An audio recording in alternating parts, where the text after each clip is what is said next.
Avez-vous remarqué lors de vos promenades en forêt le nombre considérable de ponts, ponceaux, dallots, rigoles ou encore aqueducs souterrains?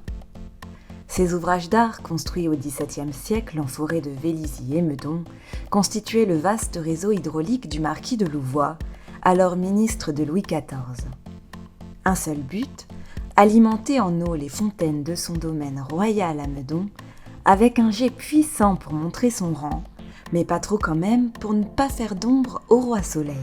L'intérêt du plateau, il est d'une part de sa taille, 2000 hectares, donc c'est une grande surface. On peut faire beaucoup de rigoles pour drainer de l'eau de pluie et la rassembler et la stocker dans des réservoirs qui prendront de la place sur le sol, mais il y avait toute la place.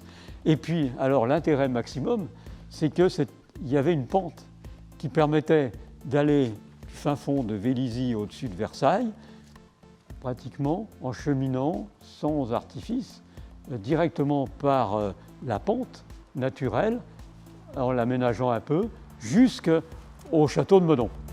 Les eaux de pluie collectées sur les plateaux de Vélizy et Villacoublay, situés en moyenne à 170 mètres d'altitude, étaient acheminées dans des étangs réservoirs. Et devinez la capacité maximum totale de stockage? L'ARIM l'a estimée à près de 200 piscines. Les 4 principaux étaient le Loup Pendu, qui a été remplacé par l'aérodrome de Villacoublay, le réservoir de Villacoublay et à Meudon, l'étang des Fonceaux et celui du Tronchet. Là, nous allons vers le réservoir 9. 15 mètres plus haut, un château d'eau en plomb alimentait ce réservoir neuf. L'eau de l'étang du Tronchet y était élevée par 2 moulins à vent avec un système de pompe à piston. Il s'appelle neuf parce qu'il y en avait un autre qui était plus ancien, qui du coup est devenu le vieux.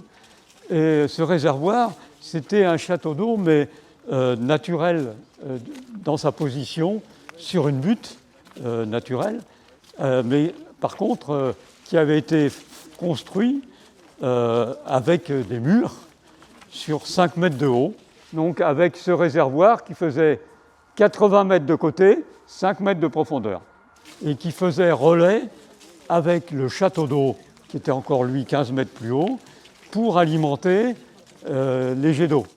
Cette eau repartait ensuite via des tuyaux en fonte dans le réservoir vieux pour y être stockée.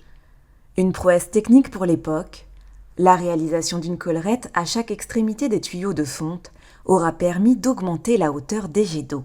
On est dans cette fameuse parcelle où il y a une série de rigoles qui sont dans des axes perpendiculaires, qui récoltaient toute l'eau de pluie de la zone. C'est-à-dire qu'avant, l'eau, ils savaient la faire couler, je vous l'ai dit, dans des petits tuyaux en argile, en grès, dans des trucs en bois, faire tomber les trucs en cascade. Mais ils n'étaient pas capables de faire des jets d'eau parce que dès qu'il y avait un peu de pression, ça fuyait de partout.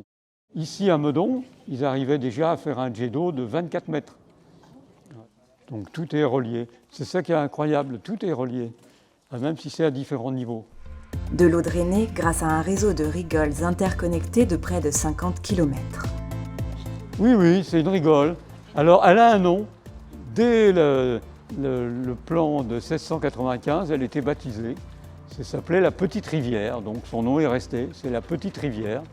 Donc elle part de Villacoublay et puis elle va passer donc en direct ou presque par la forêt en diagonale et pour aller jusqu'au réservoir des Fonceaux, qui est celui qui est le dernier grand réservoir, là, proche du château et de ses jardins. C'était une rigole, mais elle était aussi alimentée par d'autres.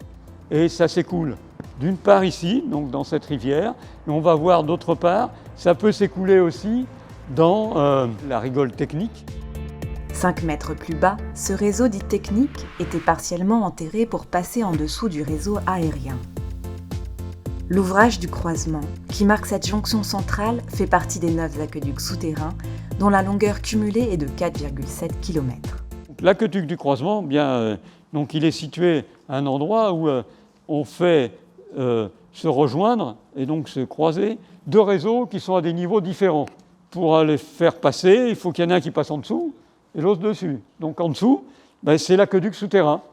Et puis dessus, ben, il y a quand même le creux de la rigole pour faire passer la rigole de surface. Voilà. Et donc, cet aqueduc, il fait 30 mètres de long. C'est le croisement avec Vélizy. Il y a les rigoles qui se croisent et les groupes qui se croisent. Ouais, ben, bonjour les Vélysiens, oui. Non loin de là, le pont de la Fosse Renault est l'un des premiers ouvrages à avoir été restauré par l'ARIM. Il y en a un dans le trou. Ben, on va aller le chercher de l'autre côté, parce que ça y est, il est passé. Hein, ça passe bien, hein. Voilà. Lentement, ouais, si vous voulez passer dedans comme celui qui l'a fait tout à l'heure, il n'y a pas de problème, là c'est solide. Il faut baisser la tête. Hein. Un élément de cet aqueduc du croisement, un des premiers qui a été restauré, est à l'identique. C'est-à-dire que d'abord, on avait tous les plans d'origine, on avait un architecte des Monuments de France donc, qui était là comme conseiller, et donc une entreprise spécialisée là-dedans, avec une équipe donc, qui a travaillé sur l'ensemble des sites qu'on a rénovés ici. Mais là, ça a tenu 350 ans. C'était simplement enfoui dans la terre qui était remontée. Hein. Ça coulait encore un peu, mais là, quand on voit les photos, ceux qui étaient passés les premiers à plat ventre là-dedans, on voyait juste la tête qui dépassait, quoi. Alors là, ben voilà, le désastre. Quand on ne fait rien, voilà ce qui arrive. Là, il y a tout le tablier du pont qui est tombé. Et en suivant la piste de 13 regards déterrés tous les 50 mètres, l'ARIM recherche actuellement l'entrée de l'aqueduc de la Grange Dame Rose, d'une longueur de 825 mètres. À la sortie de l'aqueduc de la Grange Dame Rose. Ça, c'est l'aqueduc qui vient de Vélizy, qui va conduire l'eau qui était stockée donc 800 mètres en amont, dans le réservoir de Villacoublay. Donc là, voilà, regardez un peu, ça, c'est des cheminées qui permettent, depuis l'intérieur ou de l'extérieur, de rejoindre l'intérieur en passant par une dalle qu'il faut enlever, hein, qui protège le sommet de cette cheminée, une cheminée qui fait 80 cm de côté en pierre meulière comme le reste et qui aboutit dans la galerie.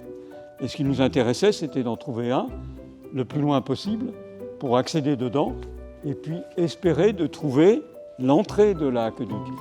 Ce gigantesque réseau d'adduction d'eau édifié entre 1680 et 1682 grâce à l'huile de coude de milliers de soldats en temps de paix continue de vivre dorénavant grâce au travail et à la passion des débroussailleurs, spéléos, bûcherons et arpenteurs de l'ARIM.